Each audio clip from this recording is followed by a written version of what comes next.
Welcome. This is Melinda Barlow, CZT, Certified Zen Tangle Teacher. And today's lesson, the tangle really doesn't have a name. Um, it's kind of a mixture of several tangles, and that's what happens when you start to tangle and you start to put things together. You can get a mixture of lots of different tangles. But this tangle starts out with fescue. And I told my two little granddaughters that one's Amy and one's Emily, and I told them I would call this tangle Emily for the two of them mixed together. But it really doesn't have a name, and you're going to see that it is a takeoff of several different. It's a beautiful tangle. We are going to make it into a large pattern so you can see how you can combine tangles. So let's get started. Well, let's get started with Emily or Fescu with a little twist. So these are some that I've done. I did one in my art journal, and I've done one here on a little tile. And I am trying to decide whether or not I should do one on a tile, and I think I will do one on a tile. So I'm just going to bring out a tile. And we're going to go ahead and put dots in each corner and a border. And we're going to do a string because that's what I want to talk about, is how you can do this particular tangle on your string. So you can draw a string. You can see my arm in there, getting out my pens. So I'm just going to draw a string, and I'm just going to do a little twist.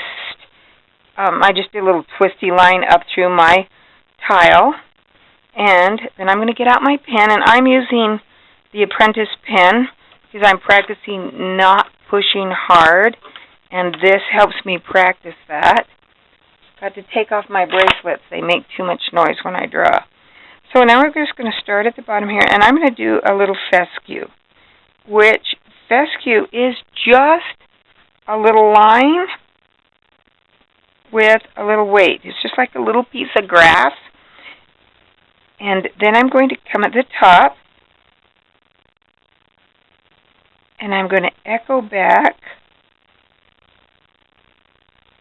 step back on my little tangle. This one's really close to the edge, but that's okay. And that is Emily. It's really just a takeoff of fescue. So now I'm going to draw another one, and this time I'm going to come up, and I came up underneath the one I just drew. And we're going to come back, and I'm going to just echo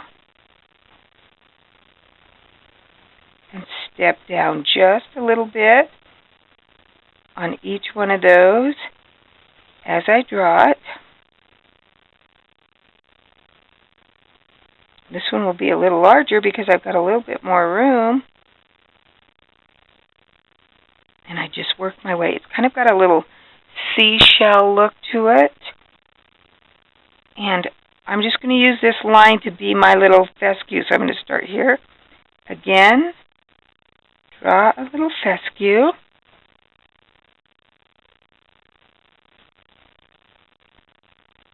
And then do my little curved lines as they step down.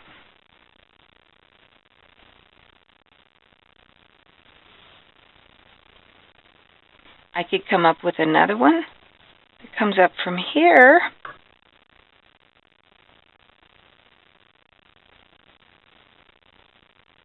And you really don't know the outcome of what it's going to be when you draw a Zen tangle. There's no known outcome. That's part of the fun process. Working our way down, right down to the bottom. And that one I just kind of came out from that line. Here I can do it again. Come out from this line. And I'm going to rotate that so I can draw.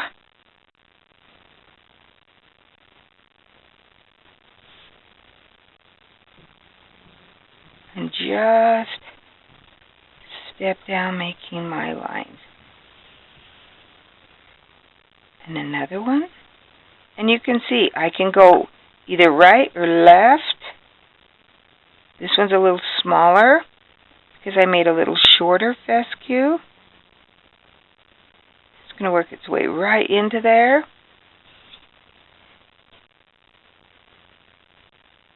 Follow that line, make my little fescue.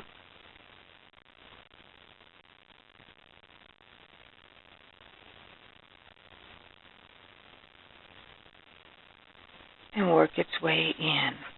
Now you can see that my line it goes up here, my pencil line curves around and then goes back up.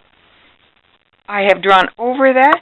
I usually don't worry about whether or not I'm staying right with my line. I can take another one and come this way.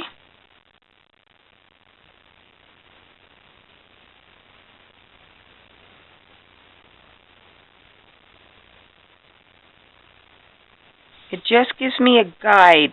It's not set in stone. It's a guide on where I place my little designs. I come up and do another one. And this one's going to come behind. It's going to do a little holly bow.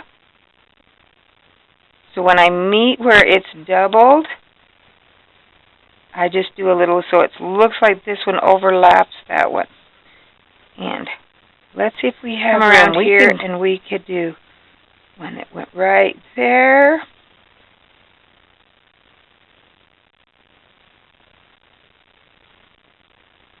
We could say it even came down into here.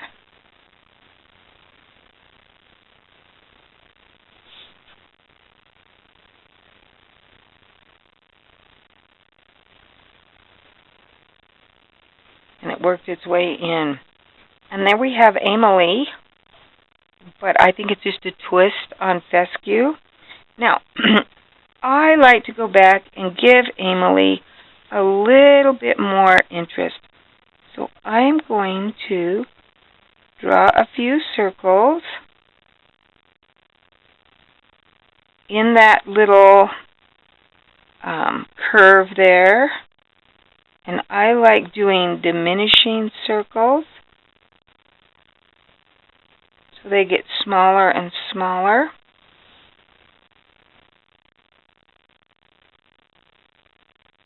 Or they can get bigger.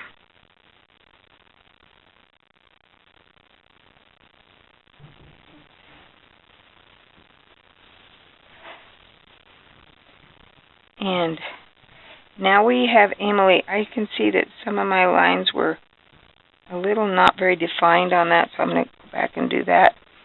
Now, you can put something in the background of Emily. I really liked something very, very plain. So let's do just a little spiral. It kind of goes with this organic looking tangle. And I'm just going to spiral.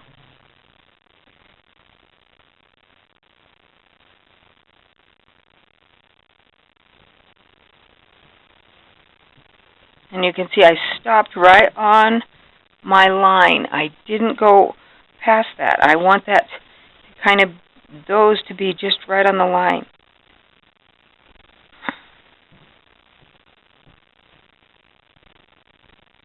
And I love how you can make it look like it's sitting behind.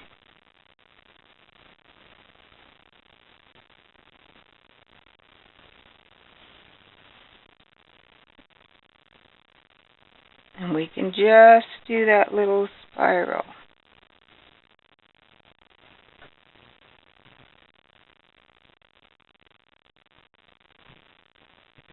That's a good fill-in.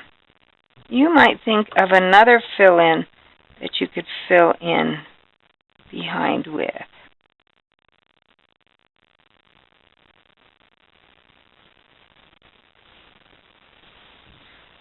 But that's what I'm going to fill in with. Now this can be shaded or it can be colored. Here I colored this one with colored pencils, but if you prefer to shade this one, you can shade. And to shade this little tangle, I would probably put my graphite right down here in the bottom where the lines kind of meet. Take my blending stump and blend it up. That way I can blend away any line. I've got my little line that's in there. If you can see it, I just blended it away. I can blend out my outside lines. My string line, that's what I was searching for, the word. You can blend out your string line. You can blend out your border. I've got a little string line runs right there, and I'm just going to fill this in. And then I'm going to shade this and blend out that little string line so that no one even sees it. I've got quite a bit of graphite on my blending stump, so I'm just going to keep blending. Could do a little bit more here, here, there. We're just going to blend those. And I'm going to blend away that little line so you don't even see my string line. It's just going to get blended right away.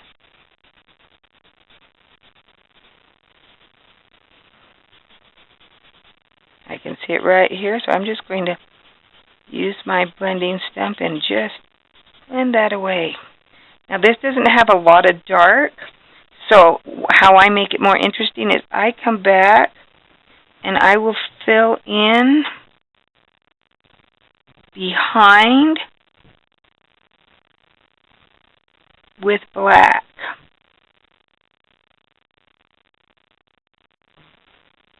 And this will help it pop. Because we don't have a lot of contrast, and if you're just using gray, you're not using a colored pencil or anything, so you can just come and fill in behind those little spirals with your black, and that gives it more interest. I'm going to continue to work on this. You can see this posted on my blog or Inkidoodles.com, and you can shop for supplies in my store. That helps support this channel, so it's greatly appreciated.